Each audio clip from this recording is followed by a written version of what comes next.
In the first frames we see ships standing near the island. The captain says that we must trust the skill of the hunters.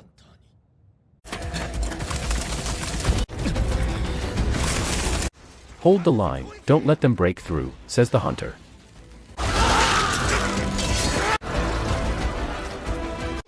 One hunter is bleeding to death, another saves him.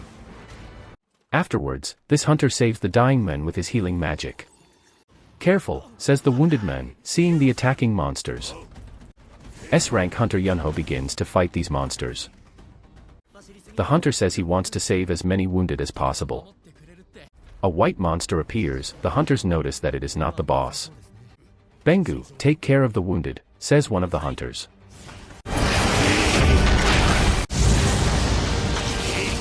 Yunho defeats the white monster, then more white ones come.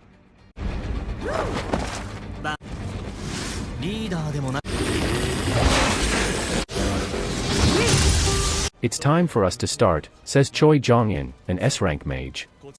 Choi Ying-in uses fire magic and attacks monsters with it. Weapons ready, says Choi Jong-in, and the hunters attack. 10 years ago, gates suddenly appeared all over the world. On the other side of them live terrible creatures, monsters. Only people with special powers, hunters, can resist them. Unfortunately, the strength of hunters is predetermined from birth. We are transported 3 years later, to the present day. We see a group of hunters preparing for a raid in the portal. Park came to hunt because he was going to have a second child. Kim says that Park will make a fortune if everything works out. Also, the hunter Seong Jin-woo, the main character, came to hunt. Park asks Kim who he is and why everyone greets him. Kim replies that Hunter Song is humanity's weakest weapon. Kim also says that it is unlikely that a weaker hunter will be found.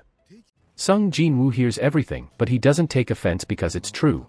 A girl, Lee Joo-hee, comes to the raid, dissatisfied with Sun's face. Song and Joo-hee discuss how he ended up in the hospital after the raid.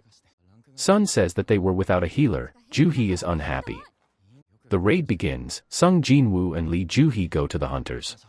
Song Chi-yeol says that she will be the commander of today's raid. It's nice to work with you today, Song, says Seong Jin-woo. The hunters tell Seong Jin-woo to stay behind them. Seong Jin-woo looks at his sword, which has very little mana. I'll make some good money today, says Seong Jin-woo. Next we see the building of the Korean Hunters Association. We see Ko Gun-hee and Woo Jin-cheol discussing the meeting. Ko Gun-hee says that hunters live off the magic ore. Afterwards we see Seong Jin-woo who managed to extract one ore. Suddenly, one of the vicious monsters in the raid attacks Seong Jin-woo. The monster wounded Seong Jin-woo right in the stomach, but Park saves him. Park tells Lee Joo-hee to heal Song's injury. Lee Joo-hee heals Seong while he watches the hunters fight. Magic ore can be processed into weapons or equipment. Mana stones drop from monsters in dungeons, they are of worse quality. The government sees them as a new, safe source of energy. However, only hunters can obtain such a valuable resource. And so we have a great duty on our shoulders, says Ko. If you take such risks, one day you will truly die. You're absolutely battered, Lee Joo-hee tells Sunwoo. Lee Joo-hee continues to treat Seong Jin-woo, and she becomes very angry.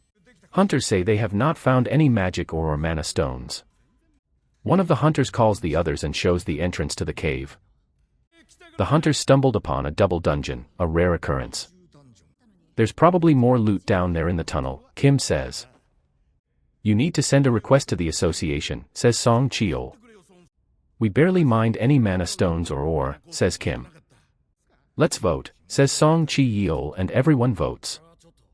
No offense, but I don't want to go there, says Lee Joo-hee. Seong Chi-yeol asks what Seong Jin-woo will choose, he thinks. Seong Jin-woo agrees because he needs money for his family.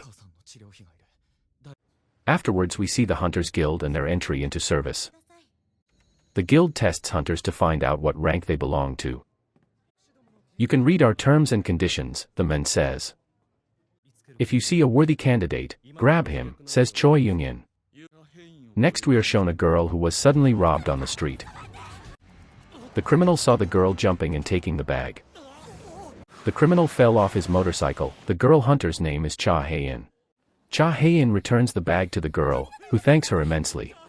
Cha Hae-in is surrounded by a crowd of fans and she jumps away from them. Now this is what I call an S-rank hunter, say people from the crowd. Afterwards we see the hunters from the raid walking for a long time through the cave. Lee Joo-hee is unhappy that they have to go to the second dungeon. Lee Joo-hee says that she barely managed to heal Seong Jin-woo's wounds. Seong Jin-woo apologizes, saying that he is very ashamed of this. Lee Joo-hee tells Seong Jin-woo to give her a treat for saving her. The hunters came to the huge doors, assuming that the boss was there. Kim decides to go in, saying that the entire raid team decided so. Next we see Ko Gun-hee talking to the new recruits. Ko Gun-hee says that not everything is known about the dungeons. Overconfidence is the enemy of hunters, and so is frivolity. The hunters enter the huge gates and fires are lit everywhere. Behind the gate there is a huge room with large statues everywhere. Seong Jin-woo notices that there is one huge statue in the center. The hunters notice that not a single monster is visible nearby. One statue holds a tablet, it is written in the language of the ancients. Lee Joo-hee notices that the large statue's eyes were moving. She's clearly watching us, Lee Joo-hee says in fear. The temple doors close and the hunters find themselves trapped. One of the hunters got scared and was about to run away from there. The statue raised its axe and cut through the hunter's torso. The man lies covered in blood, and the hunters are shocked by this. Sung thinks that this hunter was D-rank, but died so easily. There shouldn't be such monsters here, thinks Seong Jin-woo. Sung looks back at the statue, and it looks back at him. Seong Jin-woo remembers that he has looked death in the eye more than once. Each time he managed to survive, although he was on the brink of death. The dream tells that he can only afford a cheap knife. Sung thinks that he always had to endure ridicule. Seong Jin-woo always risked his life for little pay. Suddenly, the huge statue shoots fire from its eyes.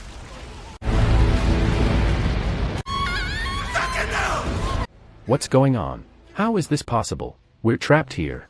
There's nowhere to run, we're all going to die, they'll kill us here, thinks Sun.